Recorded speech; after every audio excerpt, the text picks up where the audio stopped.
Welcome back from the break, Rams, into another week of the Red Zone. I'm Sydney Wicker. And I'm Ethan Bird. The newly named Mountain West champions head on the road to take on San Jose State and Nevada. So, Sydney, who's on your volleyball watch list? Well, Ethan, with the trip to California first, San Jose State's Haley Nelson is definitely the player to look out for. With 306 kills on the season and 762 total attacks, Nelson is leading the Spartans. The sophomore was a member of the 2019 Mountain West All-Star team. She's young, but she's a threat to look out for. Then on the other side of the net from her will be Jessica Jackson. Jessica had one of her better games of the season on senior day on Saturday with 9 kills, but she's not having the season she had last year, so I'm feeling a breakout game against San Jose State. She's ready to show out. And now looking at that match against Nevada, I've got Kayla Afoa, and she has been asserting herself as one of the better players in the Mountain West. She's 4th in Mountain West in points at 416.5 and 8th in digs per set at 3.3. Now that's really important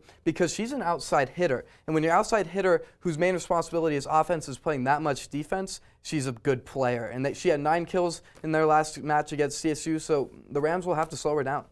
Absolutely, and after missing a few weeks of the season due to an ankle injury, Paulina Hougard-Jensen is back. The senior has 196 kills on the season and 400 total attacks. In their game last week, she hit 45%, but the last time the Rams played Nevada, Hougard-Jensen showed out and hit 61% with 13 total attacks and 8 kills. With the senior back and only a few games left to play, she's ready to take on the Wolfpack. Now, this Rams team is so special, and you and I were both there on Saturday for senior day, and it was just such a special atmosphere, and this community loves this team, and this team loves each other, and that's why they're having one of the best seasons in Colorado State athletics history. Absolutely, and just seeing the tears come down their faces, especially from the seniors and even some of the girls that weren't seniors, just seeing how much they love those senior girls and just some of the veterans on the team. It was so nice to see that, and I kind of related back to when I was an athlete and kind of just remember being with my girls. It was a really special moment. Absolutely. And with the Moby Madness continuing on Wednesday night, the CSU men's basketball team hosts Arkansas State. Taking a look at the Red Wolves bench, they only have one returning starter, Marquis Seaton. So far, he's hitting 11 for 14 in free throws and has 17 rebounds on the season. But Canberk Coos is leading the team with 39 rebounds and scoring 73 points so far.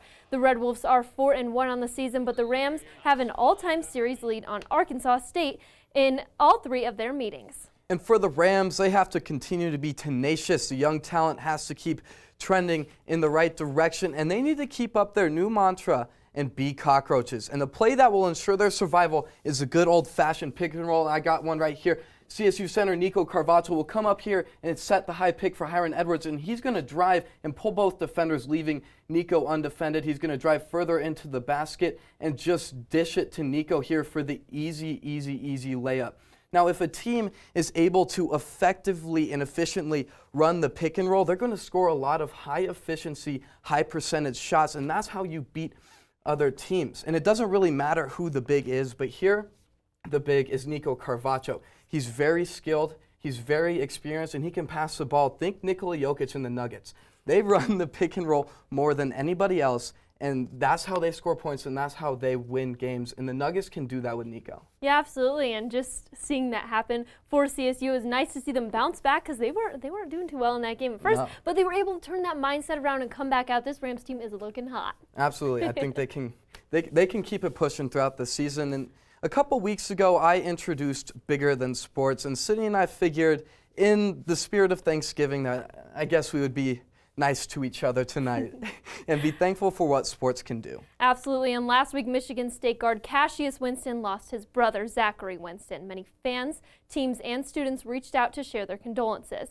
A moment of silence was held for Zachary Winston in their game last Sunday against Binghamton.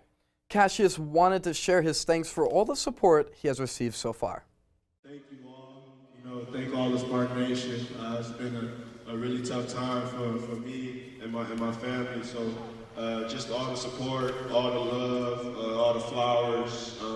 I really appreciate it from the bottom of my heart, me and our family. You know what I'm saying?